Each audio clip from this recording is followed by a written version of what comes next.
Although many politicians and policymakers across Europe are now grappling with the conflict between Russia and Ukraine near the two countries' borders, another much older territorial confrontation is once again demanding attention. It's the question of Nagorno-Karabakh.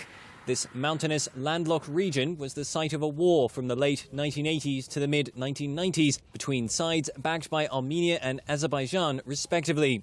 An estimated 30,000 people died in the fighting.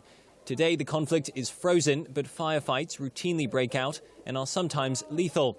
The area is heavily militarized, and residents live in fear of a return to open hostilities. 20 years ago, Russia brokered the ceasefire, which is still in effect. Now, Moscow once again appears to be in the middle of efforts to bring an end to the conflict. Last August, Russian President Putin hosted Azeri and Armenian leaders for talks. But Russia's ties to both the belligerents in the conflict mean its role as a neutral peacemaker has been questioned.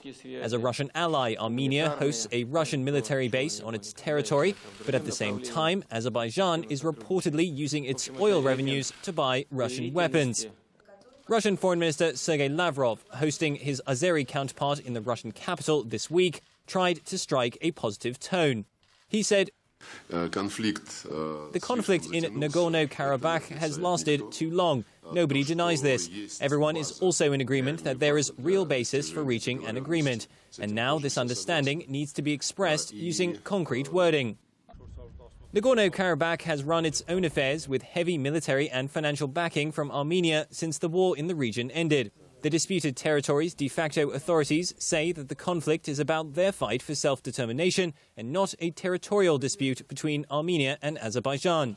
The area, which is home to an ethnic Armenian majority, forms part of the wider South Caucasus region, which lies on the border between Europe and Asia and which is crisscrossed by major oil and gas pipelines. Oil-rich Azerbaijan, which hosts global majors including BP, Chevron and ExxonMobil, frequently threatens to take Nagorno-Karabakh by force. In Moscow, though, the country's foreign minister, Elmar Mammadiyarov, tried to strike a more conciliatory tone. He said, "I share the note of optimism that was voiced concerning a settlement of the Armenian-Azeri Nagorno-Karabakh conflict. There is an issue, there is a problem, and it needs to be resolved." Using the words of Sergei Lavrov, it is overdue. The Nagorno-Karabakh conflict was one of the bloodiest which broke out as a result of the collapse of the Soviet Union.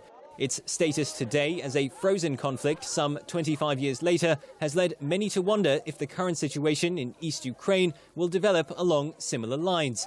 The Ukrainian case involves two breakaway regions loyal to Moscow who are claiming independence. However, unlike the Nagorno-Karabakh conflict's quarter-century history, the conflict in Ukraine is a little over 1 year old. Nonetheless, it has so far claimed the lives of some 7,000 people.